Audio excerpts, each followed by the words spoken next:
Allez, installez-vous confortablement. Vous pouvez poser vos pieds, vos jambes. Coucou Sati. Vos pieds, vos jambes. Le bas du corps. Voilà. Et prenons le temps de sentir le bas du corps qui se pose, justement, qui est posé. Voilà, peut-être que vous êtes assis sur une chaise et que vous sentez vos pieds en contact avec le sol, vos fesses sur la chaise, ou peut-être que vous êtes sur un coussin et que vous sentez le côté des pieds, la cheville, les cuisses en contact avec le sol, le coussin, les fesses sur le coussin. Voilà, et quelques instants, on va simplement laisser notre attention posée sur cette sensation d'être posé, justement.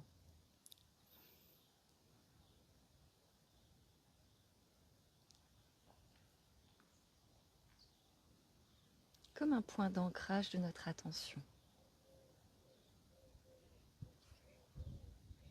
Si elle s'échappe, si notre esprit vagabonde, hop, juste on ramène notre attention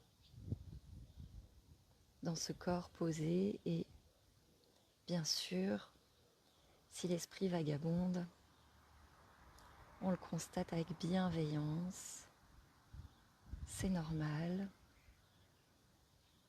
c'est le fonctionnement de notre esprit et constater ça et ramener l'attention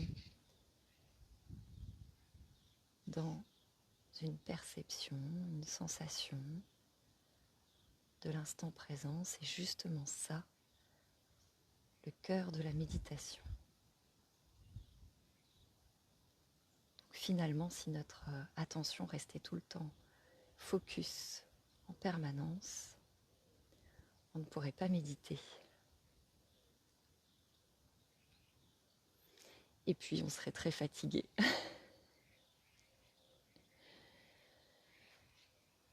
Alors, bah oui, parce que notre mode par défaut sert aussi au repos de notre attention. Notre vagabondage peut servir aussi à la créativité, aux idées, aux souvenirs. Il n'y a pas forcément que des focalisations sur des pensées stressantes, désagréables.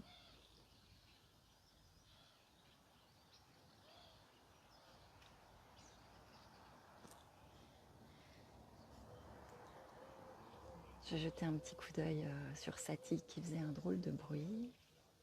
Tout va bien. La voilà à nouveau.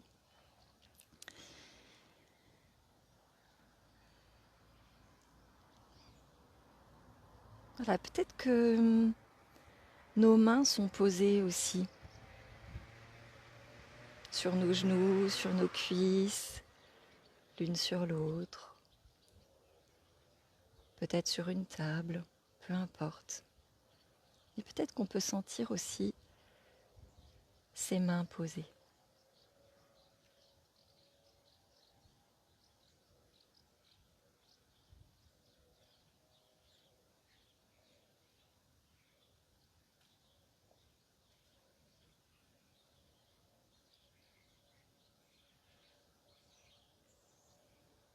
Cette sensation d'être posée peut nous paraître ordinaire, normale, anodine, et pourtant, elle est vraiment précieuse.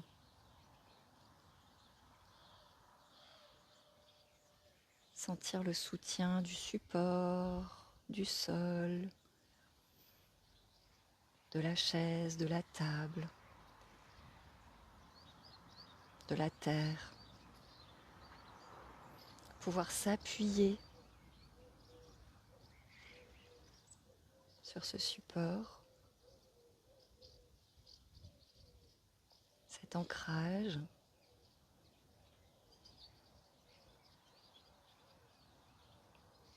Peut être aidant parfois.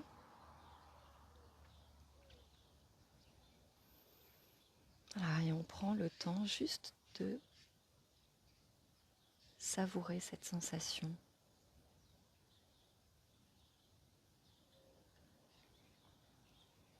Et encore, lorsque l'attention s'échappe, que l'esprit vagabonde, on ramène notre attention dans cette sensation.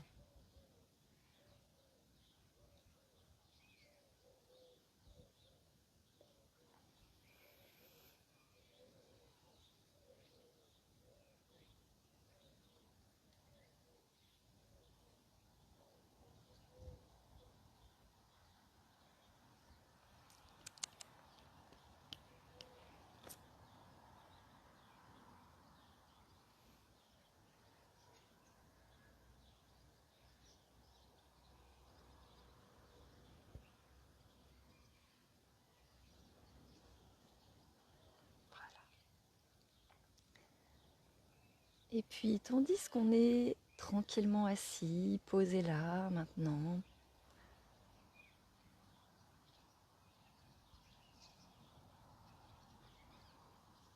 il y a cette zone de stabilité, cette zone qui nous permet de sentir qu'on est posé, mais il y a aussi dans notre corps des zones en mouvement,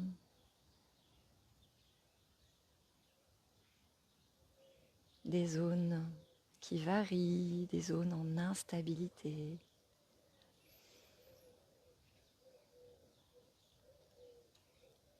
Alors en mouvement, par exemple, il peut y avoir notre respiration. Voilà, peut-être qu'on peut, avec notre attention, faire le point.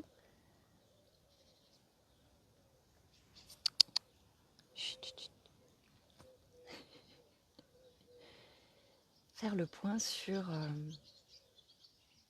ces éléments, ces zones en mouvement en nous, avec la respiration.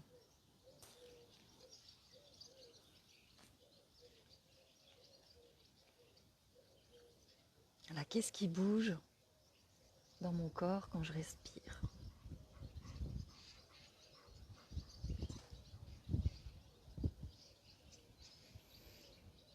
Enfin plutôt, qu'est-ce qui bouge dans mon corps parce que je respire ?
Ce qui nous permet de percevoir ces sensations de contact du corps avec le sol, le support, la sensation de respiration. C'est notre sens du toucher. Et notre sens du toucher nous permet peut-être de sentir d'autres choses là maintenant. On peut faire un petit état des lieux, un petit tour dans notre corps, peut-être avec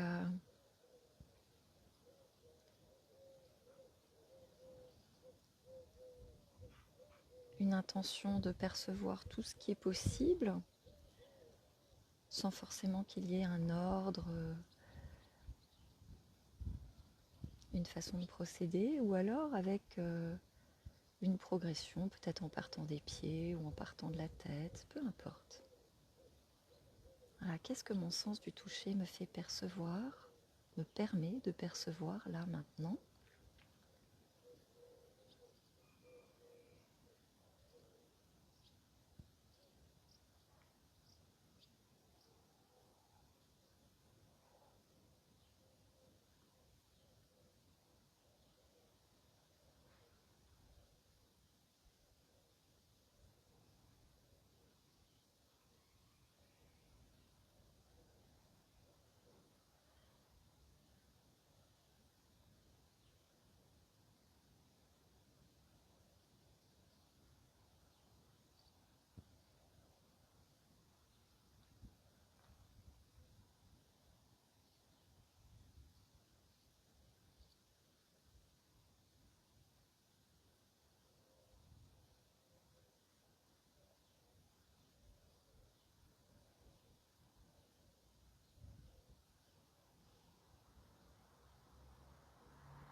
Alors bien sûr, le sens du toucher concerne tout notre corps, toute notre enveloppe,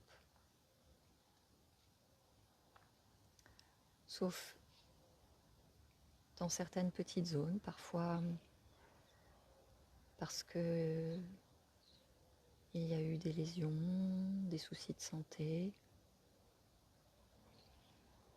Mais globalement, notre sens du toucher nous permet de sentir, de percevoir ce que l'on touche ou ce qui nous touche.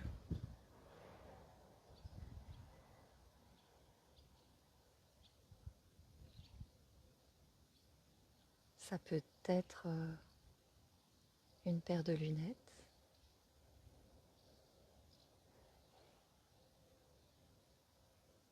un vêtement un peu plus resserré à un endroit,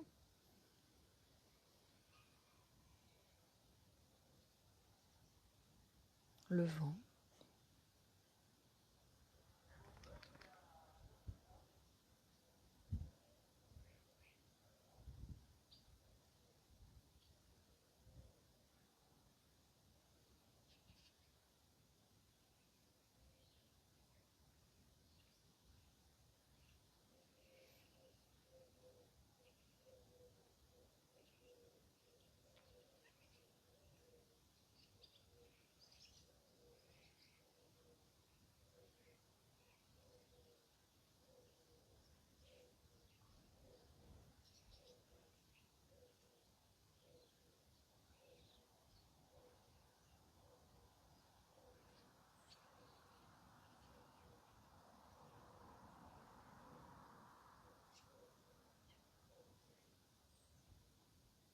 Et puis parmi toutes ces sensations perçues grâce au sens du toucher, je vous propose de garder quelques instants notre attention sur l'une d'elles. On peut choisir peut-être justement la sensation du vent sur le visage ou la sensation des mains posées.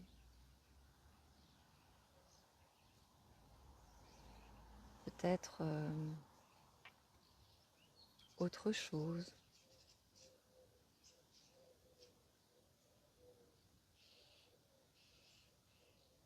Et de garder notre attention dans cette perception. Et lorsqu'on se rend compte que ce n'est plus le cas, avec bienveillance envers nous-mêmes, juste ramener notre attention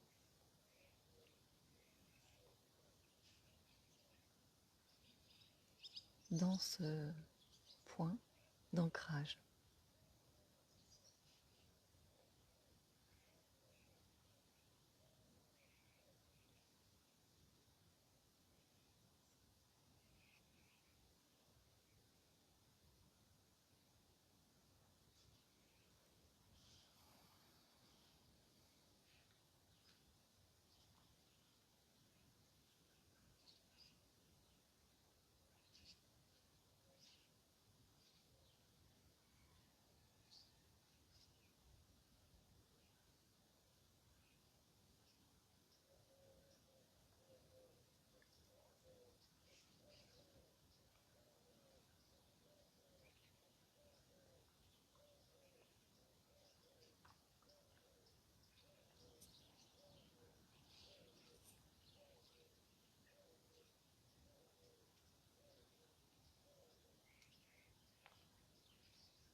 Et peut-être que dans les moments où notre attention s'échappe, justement, lorsque les pensées nous happent, on peut regarder ce qui se passe, justement. Qu'est-ce qui nous a détourné de notre point d'attention? Détourné, pas dans le sens négatif, hein, mais effectivement détourner notre attention. Voilà, qu'est-ce qui a happé notre esprit, nos pensées? Quelle préoccupation, quelle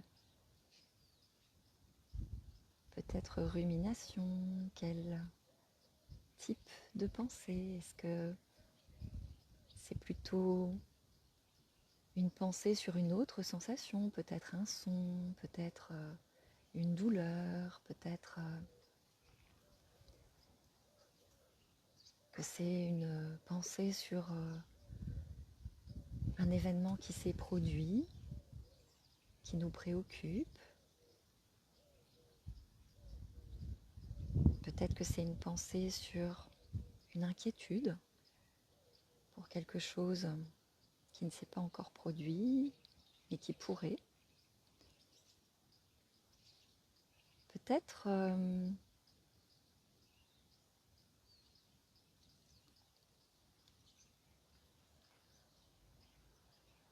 qu'on peut regarder là, maintenant, à cet instant, ce qui occupe nos pensées, mais avec intérêt, avec bienveillance.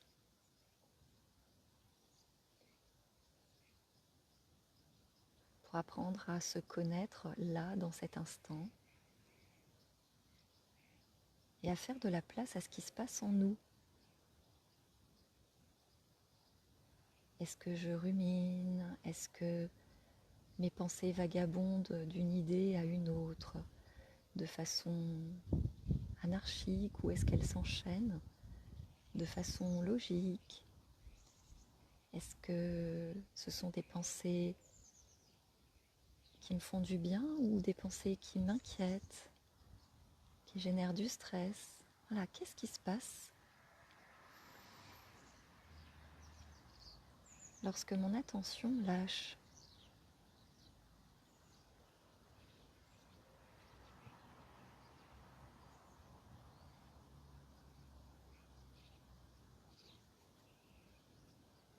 Et puis, toujours avec douceur, bienveillance, je ramène mon attention dans mon point d'ancrage.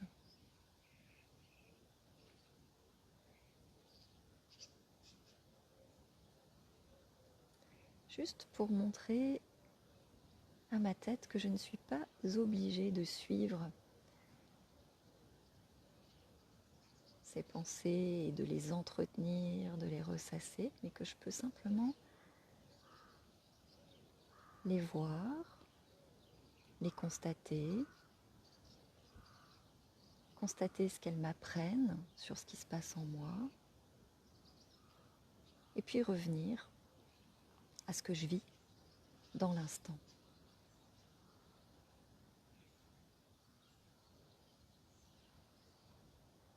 sans me laisser happer, envahir, contrôler par ces pensées.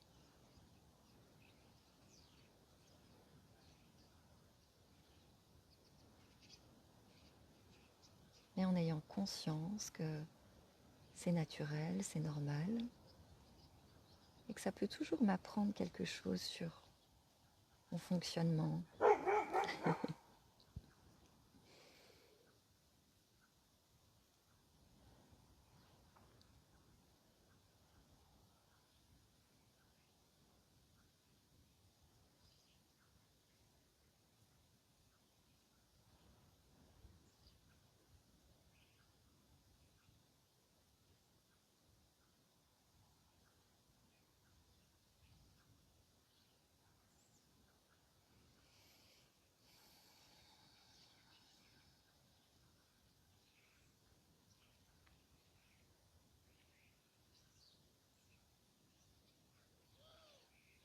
Voilà, et puis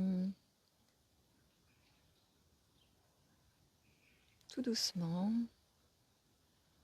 quand c'est OK, on peut ouvrir nos yeux, prendre à nouveau conscience des perceptions visuelles aussi, de l'environnement, de la luminosité, de ce qui nous entoure. Peut-être recommencer à bouger un peu, là,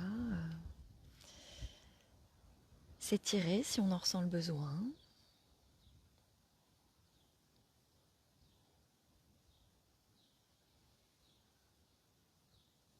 Je n'ai aucune idée du temps passé. Normalement, je prends une petite horloge et là, je ne sais pas si j'ai fait la demi-heure ou pas.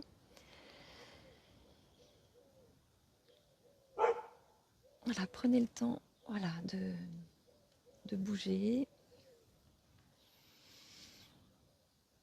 de remettre un petit peu le corps en mouvement.